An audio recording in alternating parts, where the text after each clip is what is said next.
5500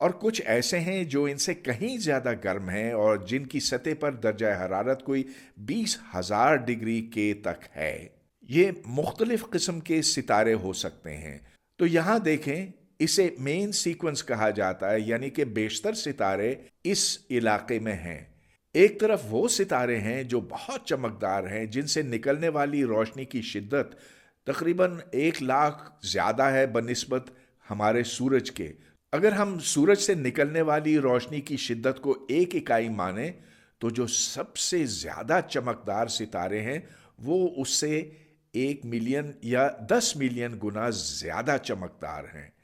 کچھ تو اس مین سیکوینس کے ستارے ہیں، لیکن کچھ ہیں جو دیو ہیکل ہیں اور جو ٹھنڈے ہیں مگر بہت بڑے ہیں، اور ان میں سے روشنی زیادہ نکلتی ہے۔ ان سے بھی زیادہ بڑے یہ سپر جائنٹس کہلاتے ہیں، تو یہ مہا دیو ہیکل ستارے کہلاتے ہیں۔ دوسری طرف ایسے ستارے ہیں جو بہت چھوٹے ہیں لیکن بہت بہت بھاری اور کثیف ہیں۔ یہ سفید بونے، وائٹ ڈوارف ستارے کہلاتے ہیں۔ ہم ان تمام ستاروں کا درجہ حرارت معلوم کر سکے وینز لا کے اطلاق سے۔ اب ہم سورج کی طرف اپنی توجہ مرکوز کریں گے جو کہ اس علاقے میں ہے۔ اس سے متعلق ایک سوال ہم حل کریں گے۔ فرض کیجئے کہ سورج ایک مکمل مثالی بلیک باڈی ہے اور اس سے جو شعاعیں نکلتی ہیں وہ پلانک فارمولا کے مطابق ہے۔ تو اب ہم یہ سوال حل کرنے جا رہے ہیں، فی مربع میٹر ہر سیکنڈ سورج سے تقریباً 1400 واٹ تابکاری کا نکلتا ہے جو زمین تک پہنچتا ہے۔ سورج کا نصف قطر اتنا ہے، یعنی کہ 7,00,000 کلومیٹر ہے، جبکہ زمین کا نصف قطر اس سے تقریباً 100 گنا چھوٹا ہے۔ جو فاصلہ سورج اور زمین کے بیچ میں ہے سو اتنا ہے۔ ہم سے پوچھا گیا ہے کہ ان معلومات کو سامنے رکھتے ہوئے سورج کا درجہ حرارت معلوم کریں۔ اس سوال کو ہم یوں حل کریں گے۔ تو فرض کیجئے کہ ہر سیکنڈ جو توانائی نکلتی ہے سورج میں سے اس کو ہم نے پی کا نام دیا ہوا ہے، جو پاور ریڈیٹڈ بائی سن ہے۔ تو اس کی مقدار بنتی ہے وہ رقبہ جو سورج کی سطح کا ہے، اسے ہم ضرب دیں گے اس مقدار سے۔ یہ توانائی کی وہ مقدار ہے جو سورج سے خارج ہوتی ہے فی مربع میٹر، لہذا دونوں کو یوں ضرب دینے سے ہمیں کل توانائی ملتی ہے فی سیکنڈ۔ تو ظاہر ہے کہ جتنی توانائی سورج سے نکلی، جسے ہم پی کہتے ہیں، سو آگے نکلتے نکلتے اس فاصلے تک پہنچی۔ اب اس کا حساب لگانا تو کوئی مشکل کام نہیں ہے۔ اگر ہمیں 1400 واٹ ملتے ہیں فی مربع میٹر تو بس ہمیں اس رقبے سے اسے ضرب دینا ہوگا، اور یہ پھر پی کے برابر ہے جو کہ اوپر درج ہے۔ یہاں سے تو بس بہت ہی آسان کام ہے کہ ادھر سے ہم پھر ٹی معلوم کر سکتے ہیں، یعنی کہ سورج کا درجہ حرارت جس کی چوتھی طاقت پھر یہاں پر درج ہے، اور پھر ہمیں اس کی 1/4 طاقت لینا ہوگی۔ کیلکولیٹر میں ڈالنے سے ہمیں پتہ چلتا ہے کہ سورج کا درجہ حرارت اس کی سطح کے اوپر اس کے برابر ہے، یعنی کہ تقریباً 5803 ڈگری کیلون۔ جو اصل درجہ حرارت ہے وہ اس سے زیادہ دور نہیں ہے، وہ آپ کے سامنے ہے، یعنی کہ معمولی سا فرق ہی ہے ہماری اس کیلکولیشن میں اور اس میں۔ مگر آپ پوچھ سکتے ہیں کہ فرق آخر ہے کیوں؟ اس کی وجہ یہ کہ سورج مکمل طور پر ایک مثالی بلیک باڈی نہیں ہے۔ بہرحال یہ کافی تسلی بخش جواب ہے کہ جس کی پیشن گوئی کی گئی تھی، جو کہ اس کے برابر ہے، وہ اصل قیمت کے کافی قریب ہے۔ اب اگلا سوال ہم سے یہ پوچھا گیا کہ اگر ہم یہ مان لیں کہ 1400 واٹ تابکاری کی زمین پر پہنچتی ہے تو پھر زمین کا درجہ حرارت کتنا ہونا چاہیے؟ اس کا جواب دینے کے لیے ہم ایک اہم اصول استعمال کریں گے، یعنی کہ جتنی توانائی سورج سے زمین تک پہنچتی ہے اتنی ہی توانائی زمین خارج کرتی ہے۔ اب اگر ان دونوں میں فرق ہوتا تو وقت کے ساتھ زمین کا درجہ حرارت بڑھتے بڑھتے آسمانوں تک پہنچ جاتا۔ لہذا ایکویلیبریم کی شرط یہ ہے، یعنی کہ ٹھہراؤ کی شرط یہ ہے کہ جتنی توانائی زمین کے اوپر پڑتی ہے اتنی ہی توانائی خلا میں پھر خارج کر دی جاتی ہے۔ چلیے اس کا اب ہم حساب لگاتے ہیں۔ تو اس شرط کو پورا کرنے کے لیے یہ وہ مقدار ہے توانائی کی جو زمین کے اوپر پڑتی ہے، یعنی کہ ہم 1400 کو ضرب دیں گے اس رقبے سے۔ یہ وہ رقبہ ہے جو اس کراس سیکشن کا ہے، زمین کے کراس سیکشن کا ہے۔ لیکن زمین کا کوئی عمومی درجہ حرارت ہے جسے ہم ٹی ای کہیں گے، لہذا جو زمین سے خارج ہونے والی توانائی کی مقدار ہے اسے ہمیں کل زمین کے رقبے سے ضرب دینا ہوگا جو کہ اس کے برابر ہے۔ بس اس کا حساب لگانا بہت ہی آسان کام بنا، جیسا کہ آپ نے پہلے کیا تھا یہاں پر، ویسے یہاں آپ ٹی ای معلوم کریں گے کیلکولیٹر کی مدد سے۔ ہم یہ جان لیتے ہیں کہ یہ 280 ڈگری کیلون ہے جو کہ 7 ڈگری سینٹی گریڈ بنتا ہے۔ کیا یہ جواب بالکل ٹھیک ہے؟ نہیں، جو زمین کا عمومی درجہ حرارت ہے وہ 290 ڈگری کے لگ بھگ ہے، یعنی کہ 17 ڈگری سینٹی گریڈ ہے۔ لیکن ہمیں کوئی تعجب نہیں ہے کہ دو جوابات میں فرق ہے، اس لیے کہ زمین کے اطراف میں بادل بھی ہوتے ہیں، یہاں سمندر بھی ہیں جن سے روشنی منعکس ہوتی ہے، لہٰذا اس کو مکمل بلیک باڈی سمجھنا 100% درست نہیں ہے۔ اب ہم اگلے سوال کی طرف چلتے ہیں۔ اس سیارے کا کیا درجہ حرارت ہے، یعنی کہ سطح کے اوپر، جو ہم سے زمین سے 9 گنا زیادہ دور ہے؟ اس کا جواب ہم اس ایکویژن کو دے کر نکالیں گے۔ بس یہاں پر اس آر ایس ای کی جگہ پر آپ 9 آر ایس ای ڈالیں، یعنی کہ ادھر 81 آ جائے گا، جس کا مطلب یہ کہ وہ سیارہ جو 9 گنا زیادہ دور ہے سورج سے، اس کے اوپر 81 گنا کم تابکاری پڑتی ہے، لہذا سگما ٹی طاقت 4 برابر ہوگا 1400/81۔ اور اگر یہاں سے آپ حساب لگائیں تو اس سیارے کا درجہ حرارت 3 گنا کم ہوگا، گو کہ وہ 9 گنا سورج سے زیادہ دور ہے۔ فلکی اجسام اور خود کائنات کی ابتدا کے مسائل کے اوپر غور کرنے کے لیے اب ہم ایک ایسے گیس کا مطالعہ کریں گے جو فوٹونز پر مشتمل ہے۔ اب اس سے تو آپ اچھی طرح سے واقف ہیں کہ اگر کوئی عام گیس ہو تو اس عام گیس کے اندر ایٹم ہیں جو حرکت میں ہوتے ہیں، اور یہ وہ دیواریں ہیں جو ان ایٹموں کو اس حجم کے اندر رہنے پر مجبور کرتی ہیں۔ دوسری طرف یہ وہ گیس ہے جو فوٹونز یعنی کہ روشنی کے ذروں پر مشتمل ہے۔ یہ فوٹون ہر رنگ کے، ہر فریکوینسی کے ہو سکتے ہیں۔ ہاں، یہ دیواریں ان فوٹونز کو باہر جانے سے روکتی تو ضرور ہیں، لیکن یہ وہی دیواریں ہیں جو ان فوٹونز کو پیدا کرتی ہیں۔ اب چلیے ہم ان کا ایک تقابلی جائزہ لیتے ہیں۔ ایک طرف وہ گیس ہے، مثالی گیس ہے جو ایٹموں پر مشتمل ہے۔ مثالی گیس اگر ہے تو یہ ایٹم ایک دوسرے سے نہیں ٹکراتے، یہ صرف اس ڈبے کی دیواروں کے ساتھ ٹکراتے ہیں۔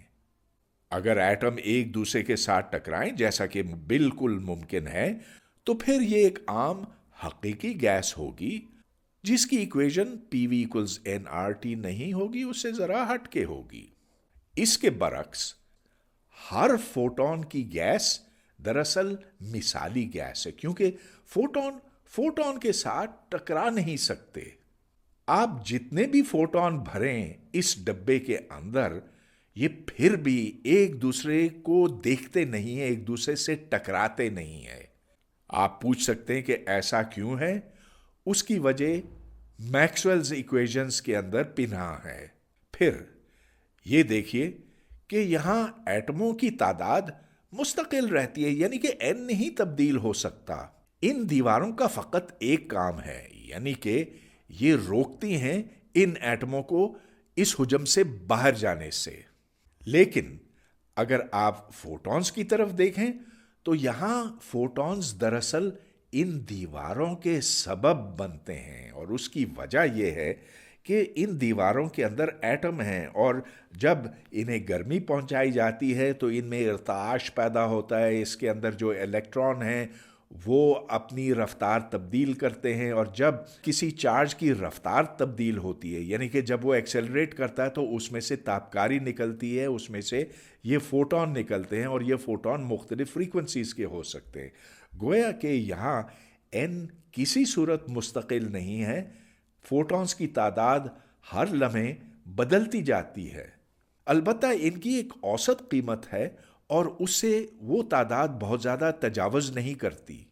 پھر ہم یہ دیکھتے ہیں کہ اس میں جو ایٹم ہیں ان کی رفتار اس قدر سست ہے، سست سے مطلب یہ کہ روشنی کی رفتار سے یہ بہت بہت کم ہے، لہٰذا اس میں ریلیٹیوٹی کی کوئی ضرورت نہیں، اسے ہم ایک نان ریلیٹیوسٹک گیس کہیں گے۔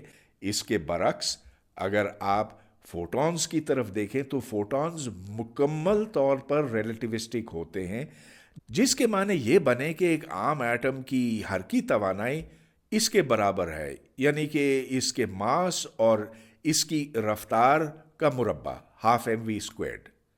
اس کے برعکس ہم ایک فوٹون کو پہچانتے ہیں اس کی فریکوینسی سے، جس کو یوں لکھا جا سکتا ہے h بار اومیگا، h بار h یعنی کہ پلانکس کانسٹنٹ بٹا 2 پائے ہے، اومیگا 2 پائی نیو ہے۔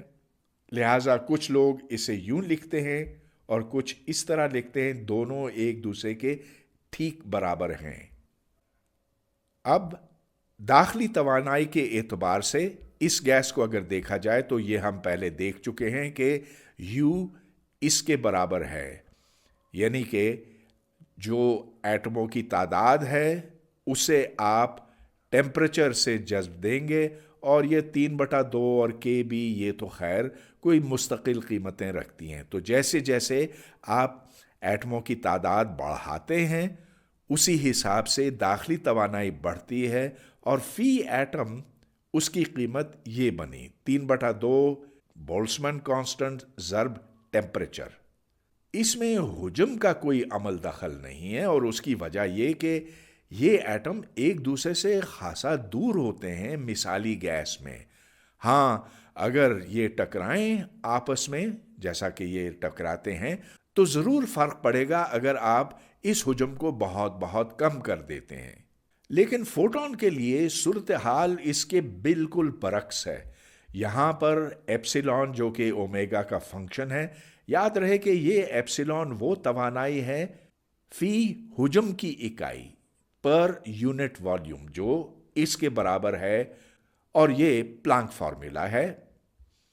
اب اگر آپ کل داخلی توانائی جاننا چاہیں تو آپ کو تمام حجم کے اوپر انٹیگریٹ کرنا ہوگا، یعنی کہ یہاں پر V خود آئے گا، اور جب آپ تمام اومیگا کے اوپر انٹیگریٹ کریں گے، کیونکہ ظاہر ہے کہ اگر آپ کل داخلی توانائی جاننا چاہتے ہیں تو آپ کو تمام فریکوینسی کے فوٹون شامل کرنے ہوں گے 0 سے لے کر انفینٹی تک۔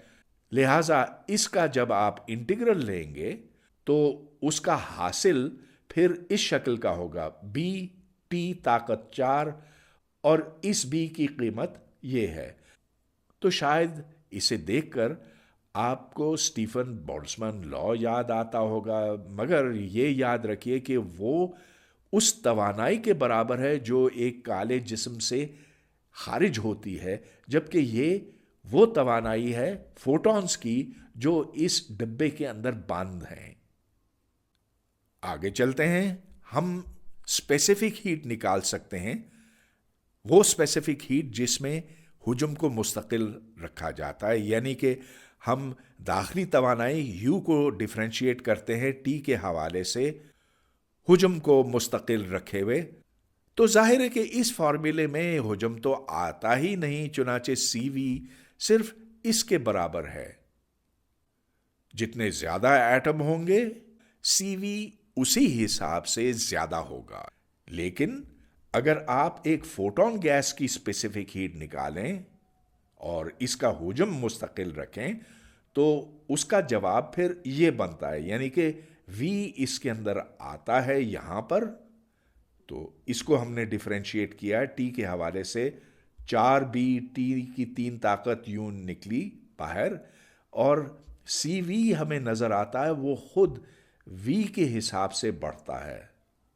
ڈبہ جتنا بڑا ہوگا اسی حساب سے سی وی بھی بڑا ہوگا۔ البتہ آپ نے یہ ضرور نوٹ کیا ہوگا کہ یہاں این کا کوئی عمل دخل نہیں ہے، اس لیے کہ اس فارمولے میں این فوٹونز کی تعداد کا کوئی عمل دخل نہیں ہے۔ ہر گیس جو ایک ڈبے میں بند ہوتی ہے وہ اس ڈبے کی دیواروں کے اوپر دباؤ ڈالتی ہے۔ تو چلیے اب ہم اس پر غور کرتے ہیں کہ اس دباؤ کی مقدار کتنی ہے۔ ایک مثالی گیس کے لیے تو ہم جانتے ہیں کہ پی اس کے برابر ہے، یہ تو ایک مثالی گیس کی ایکویشن ہے جس کو ہم ایک ذرا مختلف شکل دے سکتے ہیں۔ یہ این کے ٹی کو اگر ہم یہاں سے 2/3 یو کے برابر کر دیں تو پھر پی وی برابر ہوتا ہے 2/3 یو۔ اس کے برعکس ایک فوٹون گیس کے لیے پی وی کی مقدار 1/3 یو ہے۔ تو اس لحاظ سے ان دو فارمولوں میں کوئی اتنا زیادہ فرق نہیں ہے۔ اب اگر آپ یو اس میں ڈالیں اوپر سے تو پھر پی کی مقدار نکلتی ہے 1/3 بی ٹی طاقت 4۔ یہاں پر آپ نوٹ کریں کہ پی کا انحصار حجم پر نہیں ہے، صرف اور صرف درجہ حرارت کے اوپر ہے۔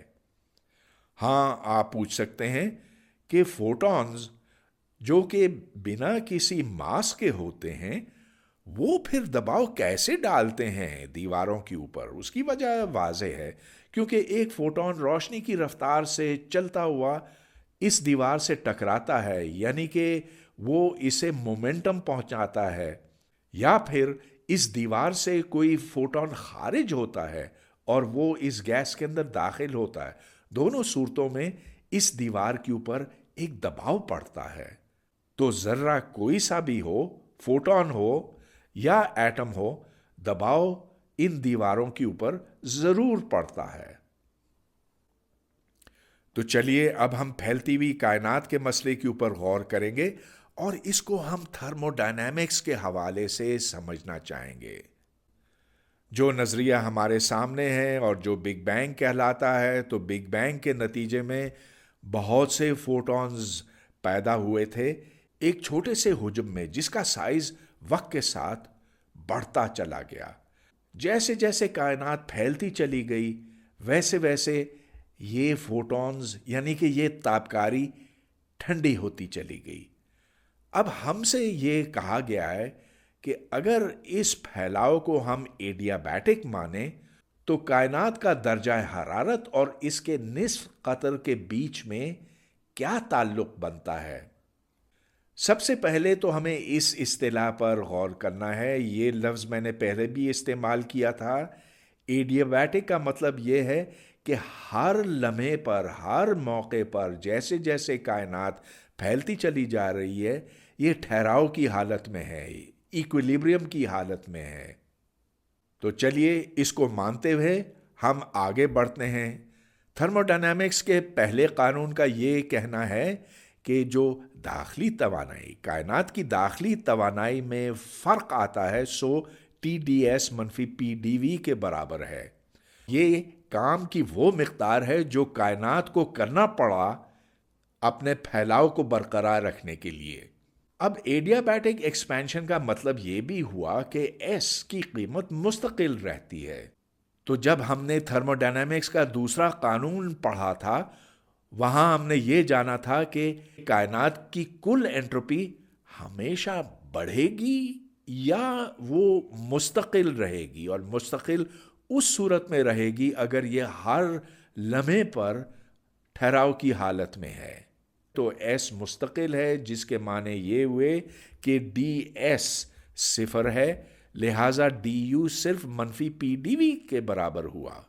لیکن پی ہم جانتے ہیں کہ یو بٹا 3 وی ہے، اور اس سے کام بڑا سہل ہو گیا، کیونکہ ادھر سے ڈی یو بٹا یو برابر ہے منفی 1/3 ڈی وی بٹا وی۔ اب ہم بآسانی دونوں سائڈ کو انٹیگریٹ کر سکتے ہیں۔ یہاں سے log u آیا، یہاں سے log v آئے گا، اور یہ 1/3 منفی 1/3 اوپر چلا جائے گا۔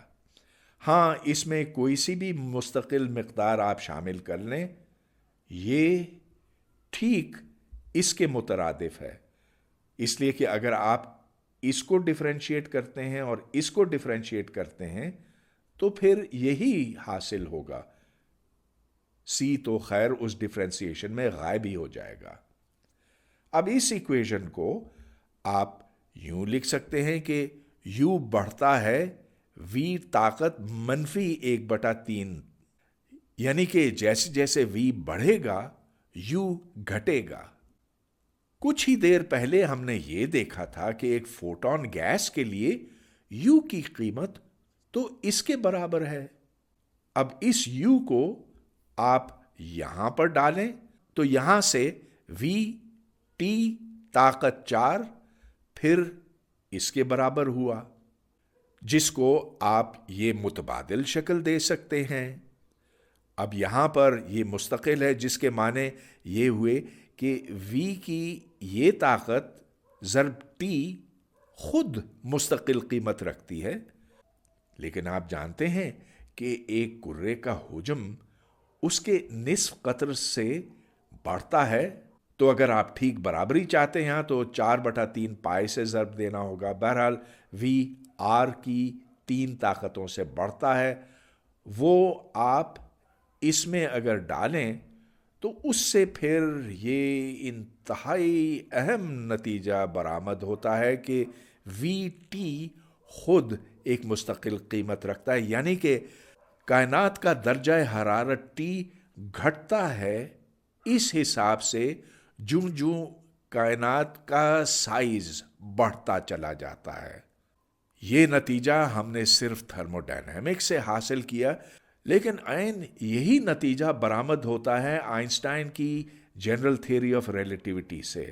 جنرل ریلیٹیوٹی میں زمان اور مکان خود پھیلتے چلے جاتے ہیں، اور خصوصاً مکان یعنی کہ اسپیس جیسے جیسے پھیلتا ہے تو اسی حساب سے فوٹون کی ویو لینتھ بھی بڑھتی ہے، اور جب ویو لینتھ بڑھتی ہے تو اس کے حساب سے پھر فوٹون کی انرجی کم ہوتی ہے، اور جو کل انرجی فوٹونز کی ہے وہ پھر اس حساب سے گھٹتی چلی جائے گی۔